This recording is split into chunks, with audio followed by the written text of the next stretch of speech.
আমরা always past আর future নিয়ে ব্যস্ত। বাড়ি করতে হবে, গাড়ি করতে হবে, স্ট্যাবলিশ ক্যারিয়ার লাগবে, প্রচুর স্ট্রাগল করতে হবে। অথচ দেখেন 1 সেকেন্ডের কোনো ভরসা নাই। কালকে রাতে যখন আমি বাসায় ঢুকতেছিলাম, আমার দারোয়ান আমাকে ডেকে বলল, আপা খুশি তো মারা গেছে। খুশি হচ্ছে আমার বাসায় কাজ করেন, আমার বাসায় হেল্পিং হ্যান্ড। তো প্রথমে কথাটা আমার কাছে আসলে মানে আকাশ থেকে পড়ার মতো লাগলো। খুশি মারা গেছে মানে? খুশির বয়স ম্যাক্সিমাম 35 থেকে 38 বছর হবে। ওর একটা ছোট্ট ফুটেজ আমার এই ভিডিওতে আছে, আমি ইচ্ছা করেই রেখে দিয়েছি যে ওকে তো আর কখনো দেখতে পাবো না, ফুটেজটা থেকে যাক। তো ও ভালো মানুষ, সুস্থ মানুষ, হঠাৎ করে মারা গেছে মানে? ঘটনাটা ঘটেছিল আসলে একদিন আগে। খুশি হচ্ছে 16 তারিখ থেকে ছুটি নিয়েছে, মে মাসের 1 তারিখে এসে আবার জয়েন করবে, এমনটাই কথা ছিল। ও গেছে ওর বাড়িতে, ওর নাকে একটা পাইপ ঢুকানো হয়েছিল আগের অপারেশনে, সেই পাইপটাকে বের করার জন্য ও বাড়িতে গেছে অপারেশন করতে।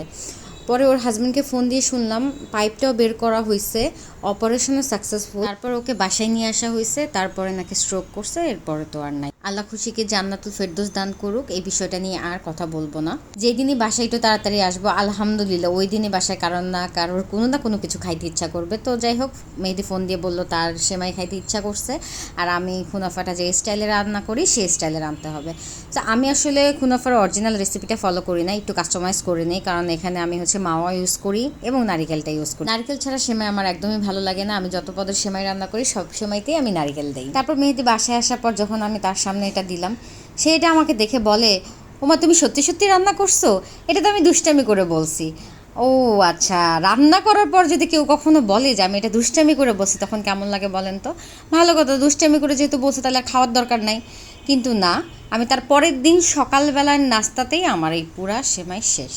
সো এই হচ্ছে তার দুষ্টামি করে বলা আর আমার কষ্ট করে রান্না করা। তবে প্রিয় মানুষদের জন্য যখন কোনো কিছু রান্না করা হয় আর সেটা যখন তারা তৃপ্তি নিয়ে খায় এবং বলে ভালো হয়েছে, তখন আসলে কষ্টটার কষ্ট ফিল হয় না, বরং আরও ভালো লাগে।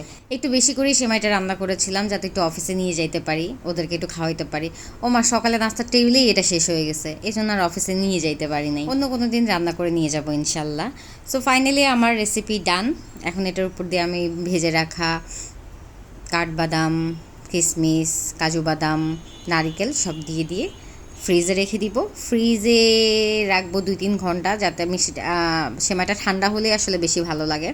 আমার সব রান্নায় আম্মু অনেক অনেক হেল্প করে। আম্মু ছাড়া আসলে এই সব কিছু একদমই পসিবল ছিল না আমার পক্ষে। থ্যাংক ইউ সো মাচ আম্মু এটার জন্য তোমাকে। কারণ আমি হচ্ছে উপরে উপরে কাজগুলো করি, আর বেসিক কাজগুলো কিন্তু আমার আম্মুই ঠিক করে। আম্মু থ্যাংক ইউ সো মাচ। আর মারা তো এরকমই হয়, তাই না? সব কাজ তারা করবে, আর সব ধরনের যত ক্রেডিট আছে সব হবে সন্তানের। এতেই তাদের খুশি, এতেই তাদের আনন্দ।